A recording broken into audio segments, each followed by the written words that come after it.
Coming up on Energy Switch, we'll look at food, its energy inputs and emissions outputs. The total amount of energy used by the food sector is about 10% to 12% of the total primary energy use on a global scale. Wow. So when the energy prices goes high, Right. fertilizer goes higher, food prices will going to high. Right. Also the transportation cost is going to go higher. Yes. And it has a huge impact on the supply of food, Absolutely. the cost of food. So you're talking about a significant growth in the amount of food that needs to be produced, while at the same time we're trying to reduce emissions because we know that climate change is such a big problem. We're in a multi-decade drought now that's having people rethink whether California is the place to grow fruits and vegetables because of access to water. Next on Energy Switch, the energy and climate footprint of our food. Funding for Energy Switch was provided in part by the University of Texas at Austin, leading research in energy and the environment for a better tomorrow. What starts here changes the world. I'm Scott Tinker, and I'm an energy scientist.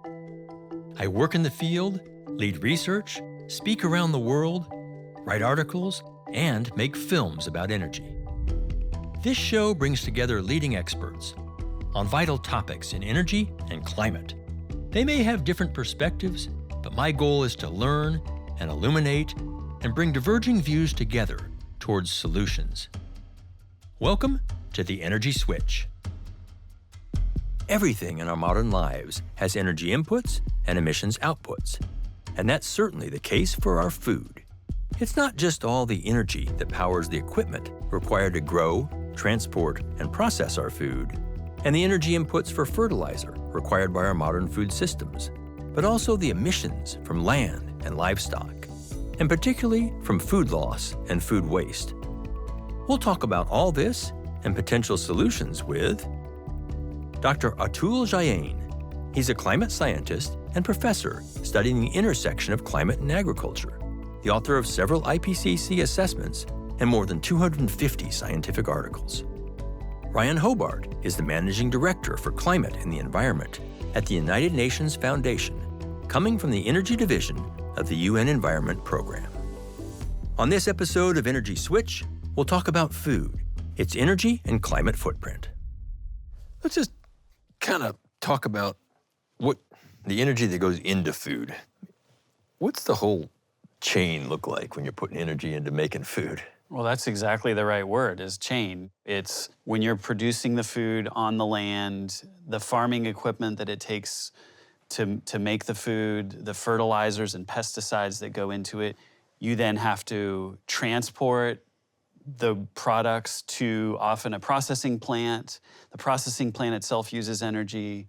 You're going to transport it again to a distributor. And every transport thing uses energy. Every transport uses energy. And then at the point of sale, the people buy the food and then they transport it. They put it in their refrigerator, which uses energy. Somewhere along you there's might packaging. heat the food in your oven or microwave at the end. So really throughout. And then there's cooling also that needs to happen at different stages to make sure that the food stays fresh. So there's sort of energy is just like modern life. It's kind of all over. I mean, if the I look place. at this thing behind me, even the irrigation. Yeah, you got to pump the water. Pump the water. So the total amount of energy used by the food sector is about 10% to 12% of the total primary energy use on a global scale. Wow. Yeah, incredible amount of energy going into our food. I wonder what the net energy equation of that is. How much in and how much out? Yeah, very, very little of that primary energy translates into calories that are put in human bodies. So a lot of energy goes into the whole food process. And all of those different things have emissions. Just in a big sense, how much of our emissions come from food systems, you know? So about 35% of the total greenhouse gas emissions come from the food sector. Emitting, what, 30 or 40 billion tons of CO2 every year in the world? 50 billion tons of CO2 equivalent amount, which combines all the greenhouse gases. Okay, so a third of that is from the whole food system. Whole food system. Incredible. What happens to cause those emissions? So there are 4 major sectors of food production which contributes to the total greenhouse gas emissions. First one is the land cover and land use change. So that sector contributes approximately 29% of the total food production emissions. Preparing the land. Preparing the land. So the second major sector is the farm sector. For example, tilling the land, then planting the crops, irrigating the crops. Then the third important sector is, the livestock emissions. Okay. Enteric fermentation, and also the management of the manure.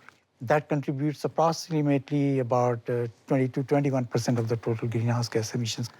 And the last one is actually beyond farm gate, which is approximately 11%. Okay. Just to emphasize one point about livestock, something like 60+% of all mammal biomass on Earth is actually livestock. 35, something like that, is humans, and 2% is wild mammals. So these guys are 60%?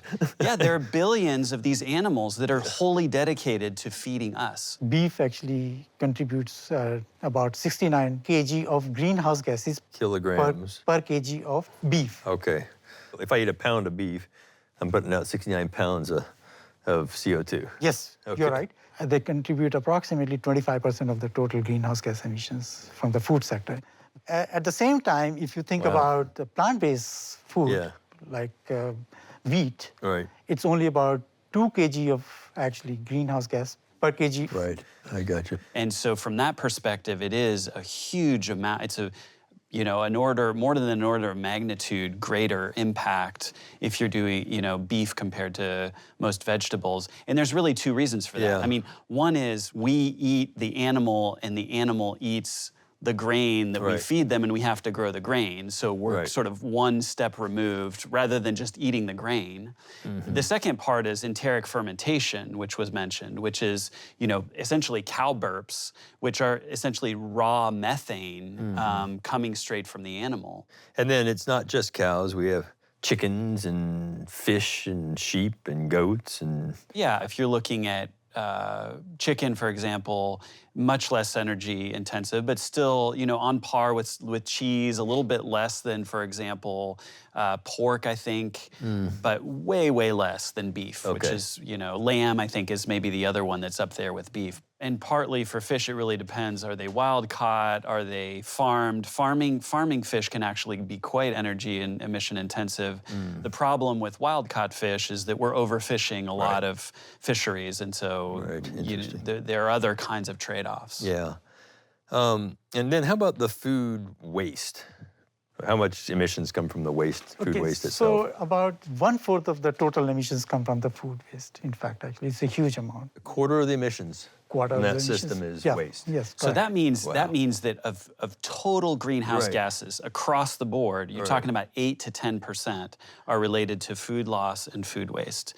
When you're talking about food waste, it's really for two reasons. One is all the inputs that we were talking about earlier are being wasted. They're not being used to feed people.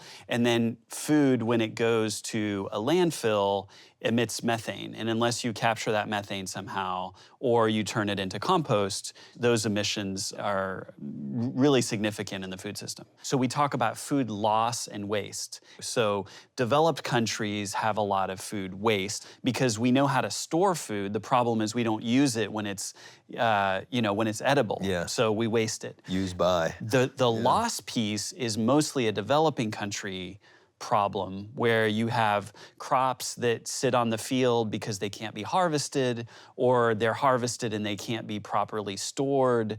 There isn't refrigeration, things like that. So those two things go together, but they tend to be different kinds of problems in different geographies. Right. And then how much do we emit from clearing the land for ag? About 30% of the total greenhouse gas emissions from the food sector actually is because of the cutting of forest. That's a big number. It's a huge number. Yeah. Land has to be prepared for agriculture purpose. So they dig the land, all the carbon stored in the soil goes up in the atmosphere, right? Right. In order to prepare the land, they also burn this biomass that also contribute to the greenhouse gases. We've talked about livestock, we've talked about food waste. We've talked about clearing the land and things like that. Are there other big areas? Distribution, transportation, and the processing. In fact, if you combine these three the activities, they contribute significant amount of greenhouse gas emission. In Okay. fact, in terms of the energy consumption, almost 50% of the total energy consumed for the food production goes in these three activities. Because that's all running on equipment. And Right. the equipment runs on diesel. Diesel and also, the refrigerators and the cooling systems Right, are used electricity. for the transportation purpose to Gotcha. actually store the food as well as to actually save the food. Yeah. Okay. So to the extent we could electrify some of the equipment and then charge the batteries in that with low emitting or no emitting sources, you got to have both, then we could lower some of that. Yes, we talked about producing the fertilizer, using the farm machineries, transportation sector. In fact, actually, we should think about more efficient, the vehicles which transport the food. Sure. So there are many actions we can take in order to control the greenhouse emissions. What share of agriculture is used to make biofuels? So since the 80s, so if we're looking just at corn, corn acreage has gone up by 50%, Okay. from about 60 million acres to something like 90 million. At the same time, about half of all corn is diverted to produce energy for vehicles In the U.S.? in the U.S. Half of all corn. Yeah, Does it make sense? that's a great question. Yeah. According to my study, U.S. is the largest producer of ethanol. Right. In fact, currently they are producing approximately 15 billion gallons 15 billion gallons per year. Per year. per Okay. year. Globally, about 3 to 4% of the total land is used for the production of ethanol. But this number actually vary depending on the countries and the region. I think it's good to distinguish between the U.S. and other countries Yeah. because it's true. And it's really, in the U.S., it's really been a political issue. Yeah. I think a lot of us, in the 90s and early 2000s thought that that might be a stepping stone towards getting farmers involved into production of renewable energy. And in some ways it was, but now we're at a point where we know that we're not really saving that many emissions. And you also have to account for, in some places, maybe there are pressures on forests or other ecosystems to expand that production. And is that really a good use? Should we be felling forests in order to produce liquid fuels? That's even more challenging, I think. Right. And then there's the impact of energy and emissions on the food system. So like if energy prices go up, what happens? So when the energy prices goes high, you can think of what we have talked about. Right. Fertilizer goes higher, Right. food prices will going to high. Right. Also the transportation cost is going to go higher. Yes. So think Sure, of sure. example of invasion of Ukraine by Russia. Yeah. The commodity price right away jump, and it has a huge impact on the supply of food, Absolutely. the cost of food. Yeah, I think there's actually a really big distinction to be made between our prices going up a little bit, and we know what that is now Right. because we're facing inflation. But I think that's marginal compared to a disruption either because of war, geopolitics in something like the fertilizer market. I mean, people produced a lot less food in Africa last year because of a lack of access to fertilizer and a huge jump in prices. There's a huge environmental and social justice thing here. Absolutely. Prices go up globally for something. The people, it's regressive. The people who are least able to, it really impacts them. Absolutely. So you add that to the fact that climate change is already hitting, for example, the Horn of Africa in a way that's really severe. And you're talking, about near famine conditions. Where else are we seeing that kind of climate impacts on food? I mean, we're in a multi-decade drought now that's having people rethink whether they should raise livestock out west, whether California is the place to grow, fruits and vegetables because of access to water. Yeah. I mean, all of these things are impacting the food system in myriad different ways. And at the same time, we were talking about population growing from 8, it'll be, we think 10 billion 11 by billion. mid-century. Yeah. And those people will be eating more meat, for example. So you're talking about, really a significant growth in the amount of food that needs to be produced, while at the same time we're trying to reduce emissions because we know that climate change is such a big problem. So your points are well taken, but it's quite diverse in terms of the effects. Obviously you have mentioned about the droughts in the U.S. and droughts in Europe, but some of the factors in fact also help. In fact, Sure. to enhance the productivity. For example, higher CO2 concentrations. Right. Studies suggest that under the high emission scenarios, the production of corn could go about 25% lower. But at the same time, wheat production could go higher, about 70%. Yeah, I think on the whole, I think the science is pretty clear that it's not a good thing. Another interesting finding is that food under climate change becomes less nutritious. So maybe you grow a little bit more of something because of enhanced CO2, but then the nutrition of that plant is lowered. For example, the vitamins in a kernel of corn will be 20, 30% less than they were because of heat stress, things like that. Interesting. Yeah, I didn't even think about that. Let's talk about solutions. We've talked about a lot of issues. Let's just start with the waste. How can we reduce food waste, Atul? So there are many ways. In fact, actually, on an individual basis, I would say that we should plan in advance when we go for shopping. We should not overbuy the stuff.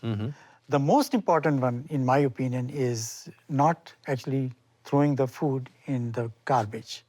Because once we throw the food in the garbage, it ended up in the landfills, and the landfills actually produce a lot of methane. So if I put the food in my garbage and the garbage collects it and puts it in a dump, that's going to be emissions, you're saying. Methane if I put emissions. it into a compost, what happens? The food waste actually get decomposed through the microbial activities. Right. These are the biological processes, and convert that waste into the high nutrient-rich soil. So it goes in soil instead of the atmosphere. That's right. Yeah, and which is great, good. Because you can then reuse it in the farm system, either on your garden or you have municipal composting systems now in a lot of cities. And then green methane or whatever is when they're capturing the methane from these. Yeah, you can either cap the landfill and capture the gases that are being emitted from them, or a lot of, especially if you have livestock in a farming system, so for like a dairy or something, you can capture the waste from the cow and then use that as a fuel for farming activities. Interesting. How about energy inputs? How do we reduce those? I would think more about climate-smart agriculture practices, like regenerative agriculture practices. For example, no-tilling the land. Obviously, no-tillage is going to not only reduce the greenhouse gas emissions, but less use of the machineries. Another factor which plays important role in terms of the emissions are the crop residues. What should be done with those crop residues? One way to control these, the crop residue burning is to bring back the waste to the farmland where it can be used as a fertilizer, and perhaps we can have a more carbon sequestration and more nutrient and more high nutrient soil, in fact, actually. Okay, good. Energy is also important, right? We should think about renewables. They could play a very important role to control the greenhouse gas emissions from the energy sector, Yeah. Well, the nice thing about that is that it's additional income potentially to farmers, right? It's a diversification of the kinds of income they can receive. And if you have a wind farm on your beet farm, you can, those things are not mutually exclusive. And you can either use that energy directly in your operations, or you can sell it back to the grid and make some money on that. How about lowering emissions from the whole system? Well, I mean, some of the big ones are, how do we reduce, a big emitter like beef? Consume less beef, find alternatives. There are whole industries being built around that. The food loss and waste piece is a huge piece of it and needs to be tackled. And then the fertilizers. This has to do with policy as well, because in a lot of countries, in order to promote agricultural production, you simply subsidize fertilizers. And so people are given a bag of fertilizer, and so they're going to use the bag, right? Instead of thinking about, okay, how do I precision apply this fertilizer so that it's optimal for the plant, but it's not having the negative impacts on wildlife, on waterways, et cetera. Yeah, but livestock, it sounds like, is certainly one of the bigger targets for lowering emissions. Should we all become vegetarians? I mean, is this where we're headed, or? Based on our study, I would argue that switching or shifting diets from the animal-based to the plant-based is the ideal solution to solve the climate change issues. From the agricultural sector. From the agriculture sector. But I have also some issues in shifting diet, in fact, actually, because health is a part of this equation. Yes. So I would strongly recommend that we should not actually impose these kind of policies on someone. Right. These issues should come from the individual's choice and the desire, after accounting for all the health-related issues, if there are some. That will be I appreciate your saying that. Yeah. That will be my recommendation. I appreciate But you again, saying I that. think public policy can orient people's choices, right? There's a huge farm bill coming up, and that's going to determine a lot of what people plant. And so the U.S. government in our country has a huge role to play. Through incentives and Through and incentives, sticks. through subsidies, through insurance schemes. Yeah. At the end of the day, this partly is just, it's kind of a human education. Education and climate literacy are the central agents to solve this problem. So what about insects? Are we going to be able to farm insects? Where are we headed with that? Okay, so I understand that insects are less emission intensive, but they're rich in proteins, right?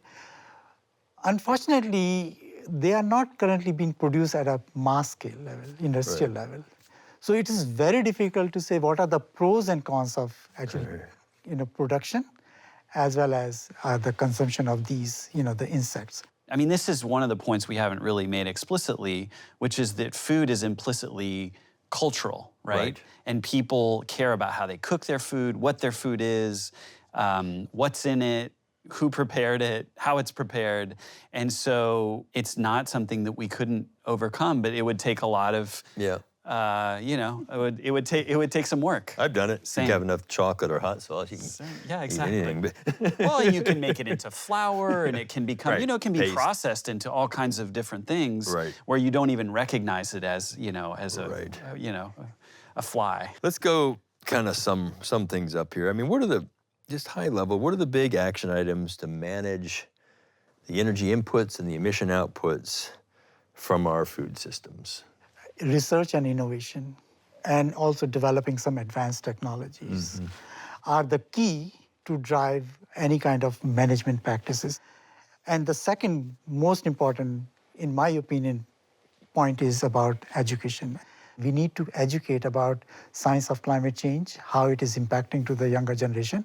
Then only they will take the action. Right. Yeah, I think innovation is actually a really good point that we haven't raised yet. I mean, some literature shows that there's a 10-to-1 return on investment in innovation. And innovation isn't just what we think of as kind of ag tech, but it's also for smallholder farmers, as Atul was saying, how do they get better seeds that are resistant to drought? How do you microdose fertilizers so that you're not over applying? How do you use early warning systems to know when a drought is coming or when an extreme, any kind of extreme weather is coming? And we have a lot of that here, but in other parts of the world, they don't have that readily available. And then trying to educate people. I mean, if people don't know the benefits of composting, either for their garden or for climate change or for avoiding excessive waste, they won't do it. They have to be motivated. And so I think the last thing I would say, again, is public policy, because you're going to have to put a price on some of those things to incentivize some of those changes, whether it's with farmers or with consumers. And so figuring out, not being heavy-handed about it, but we need to harmonize these things and try to do them in such a way that are agricultural systems become more sustainable, we're having healthier diets, and we're reducing the impact of climate change by reducing emissions. Yeah, I think there'll be a lot of people surprised on this energy and climate show. We're talking about food, but now they'll know why. So, Scott Tinker, Energy Switch. Thanks, that was terrific. Really enjoyed our visit. Thanks for having us. Thank you, yeah. Modern energy has transformed food systems, providing more calories to more people than ever before, with enormous benefits to human health and well-being. As with everything, those benefits come at a cost. Enormous energy inputs and emissions outputs. Producing and applying fertilizer takes huge volumes of natural gas, which is wasted if we overapply. Production, transport, and distribution of food consumes half the system's energy. Food loss in poor countries and food waste in rich ones, where half of all food gets thrown away, creates 10% of total greenhouse gas emissions. To help solve these issues, innovation could create less energy and emissions-intensive crops. Modifying our diet away from the most intensive products, like beef, could also help. Buying less, throwing less away, and composting when we do could make the biggest difference. Better education and policy can remind us that food is a precious resource to be valued.